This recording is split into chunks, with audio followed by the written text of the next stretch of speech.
தமிழக சட்டமன்ற கூட்டத்தொடரில் வந்து ஆளுநர் வந்து தாவேக அரசுக்கு இப்போ வகஸ்துதி பாடுற மாதிரியே பேசியிருக்காரு. அவங்க ஆட்சிக்கு வந்த பிறகு தான் தமிழ்நாடு வந்து நல்லா இருக்குன்ற மாதிரியே ஒரு தோரணையில் பேசியிருக்காரு. ஆளுநர் உரை என்பது ஆளுநர் எழுதி கொண்டு அதை வந்து படிப்பது அல்லது அவருடைய சரக்கு அல்ல. ஆட்சியில் இருப்பவர்கள் எழுதி கொடுத்து அது ராஜ்பவனுக்கு போய் திருத்தப்பட்டு அல்லது அப்படியே அங்கீகாரம் பெற்று அதை அப்படியே படிப்பது தான். எனவே அரசாங்கத்தில் இருக்கிறவர்கள் தங்கள் ஆட்சியை பற்றி புகழ்ந்து தான் எழுதியிருப்பார்கள். ஆளுநர் அதை படித்து தான் தீர வேண்டும், படிக்கிறார், அவ்வளோதான். அப்போ எழுதி கொடுத்ததை அவர் படிக்கிறார். ஆமாம், அரசாங்கம் என்ன எழுதி கொடுக்குதோ அதை படிக்கிறாரே தவிர அவர் சேர்த்து படிக்கலை.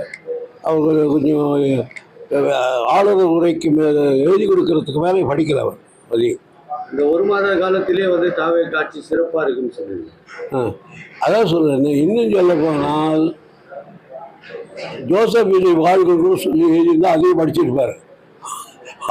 அதனால் ஆளுநர் உரை என்பது சர்க்கார் எழுதி கொடுக்கறது படிக்கிறது தான், வேறு ஒன்றும் இல்லை ஆளுநர். அதே போல் நான் முதல்வன் திட்டத்தை வந்து நீக்கிட்டு பெயர் நீக்கிட்டு டிஎன் ஸ்கில்ஸ் அப்படின்னு மாற்றிருக்காங்க. அதே போல் அந்த வீடியோஸ் எல்லாம் பழைய வீடியோஸ் எல்லாமே நீக்கிருக்கிறதா ஒரு தகவல் வருது. எனக்கு இன்னும் முழுக்க நான் படிக்கலை. நான் படித்த பிறகு சொல்கிறேன்.